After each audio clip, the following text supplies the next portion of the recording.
Shalom, giving all praises to Yahweh, Bahasham, Yahweh Shai, Waha, Rakah, Kwadash.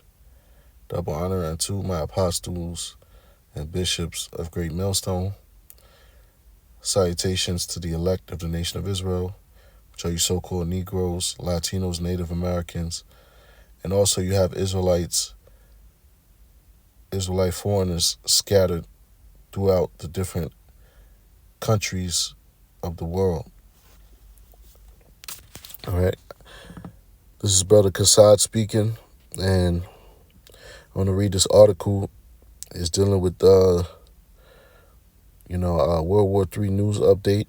It is from the Sun.com. It is entitled, Into the Fray, Iranian Destroyer Enters Red Sea, a day after Houthi terrorists killed by a U.S. chopper as American carriers set to pull out. So things are heating up over there in the Middle East, okay, as biblically prophesied, all right?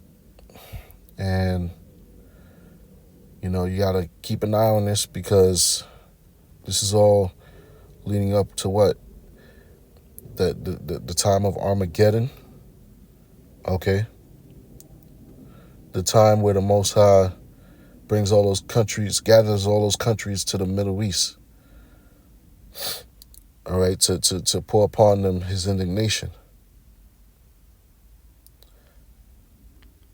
This is, I'm going to read a little bit of it. It says, Iran has sent a destroyer bristling with missiles and guns into the Red Sea amid fears of all-out conflict in the Middle East. The 308 feet Alborz sailed through the crucial Gate of Tears straight next to Yemen, where Iran-backed Houthi rebels have been attacking cargo ships. It comes just one day after a U.S. strike destroyed 3 Iran-backed Houthi ships, killing all terrorists on board. On December 31st, the Iran-backed rebel group reportedly fired at Maersk container vessel, who then sent distress calls out for protection. In the biggest confrontation between the U.S. and the Houthis since the Israel-Hamas war broke out, helicopters from the USS Eisenhower and the USS Gravely returned fire on the Houthi boats in self-defense. All militants on board the 3 sunken ships were killed, while a 4th boat fled.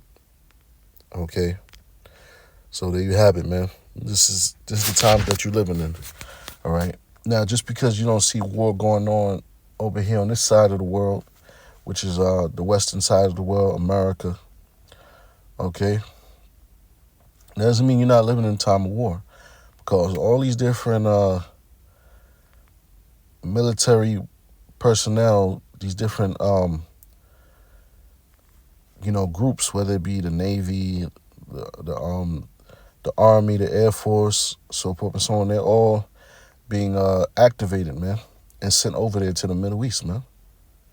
Okay, we're not living in times of peace, although there's, that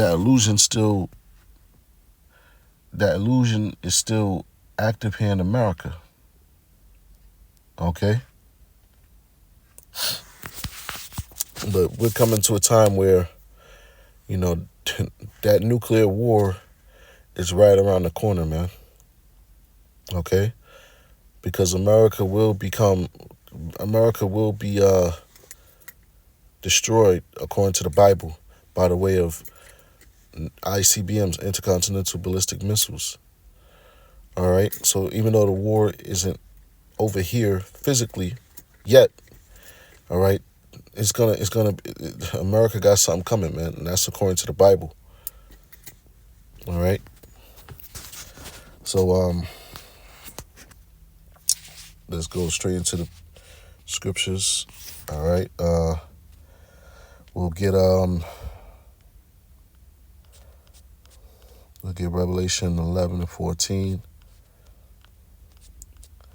Revelation chapter 11, verse 14, it says, the second woe is past, and behold, the third woe cometh quickly. All right. So World War III is coming quickly. All right, and that war is gonna become a nuclear war, man. That war is gonna be fought with intercontinental ballistic missiles. You can read about that in Isaiah 9:5. However, we're gonna move on to the next scripture.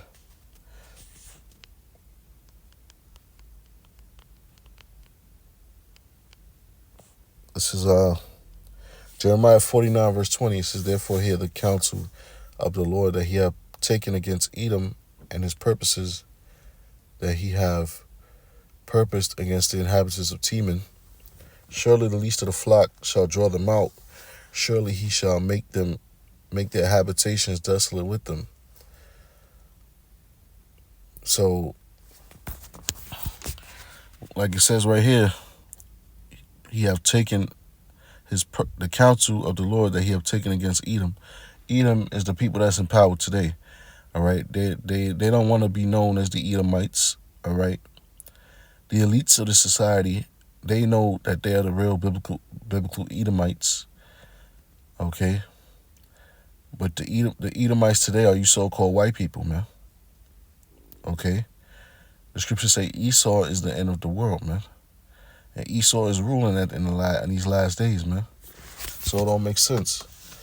It says in his purposes that he had purpose against the inhabitants of Teman, which was one of the sons of, or one of the descendants of Esau, right, which we know as the so-called Germans. Okay, it says, "Surely the least of the flock shall draw them out. Surely he shall make their habitation desolate with them." Yeah, the least of the flock shall draw them out, which is the big nose small hats over there in the Holy Land, the 1948ers, which falsely proclaimed that land of Israel being theirs. Okay, the gutter rats, they're going to draw out the United States military, man, which we're seeing that happen now.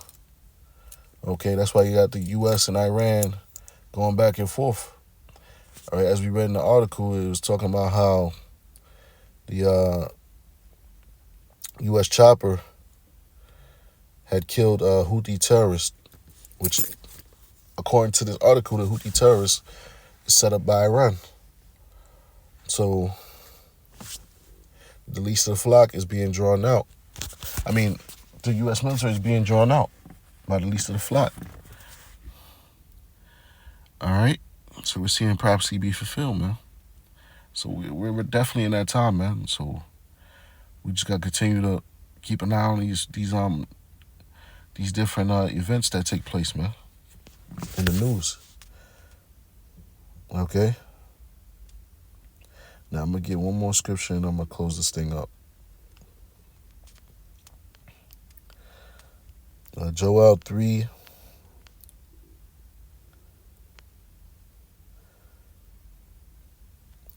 Joel 3:11. It says, "Assemble yourselves and come, all ye heathen, and gather yourselves together round about.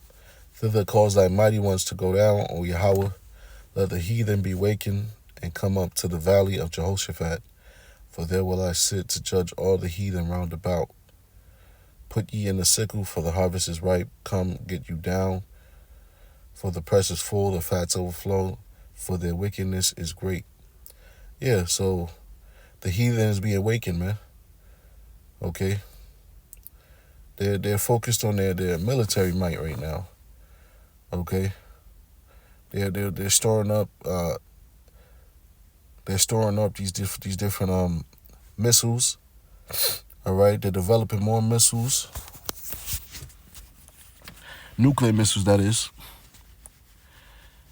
All right, and it said, "And come up to the valley of Jehoshaphat." Yeah, and that's over there, and that's gonna be over there in the Middle East, around the Persian Gulf area. All right, the word Jehoshaphat is Hebrew for Yahweh Shaphat. The Most High, who the world calls God's name is Yahweh, and it's talking about His judgment, because Shaphat means judgment. Yahweh Shaphat, the valley of Yahweh Shaphat. For there will I sit to judge all the heathen round about. Yeah, so the Lord's gonna bring all those different countries down to the valley of Jehoshaphat. Okay. And like the scripture saying in the book of Zechariah, the 14th chapter, he's going to plead with them for his people Israel, man. Because that's why the Most High is stirring up these nations against each other, man.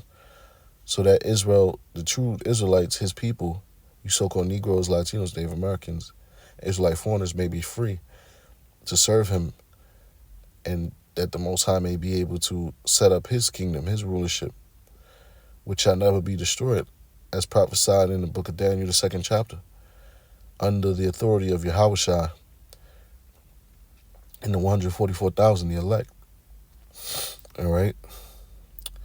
So yeah, the point was made. Keep an eye on these different news articles, the latest news, and continue to stay prayed up. So with that, I'm gonna say shalom.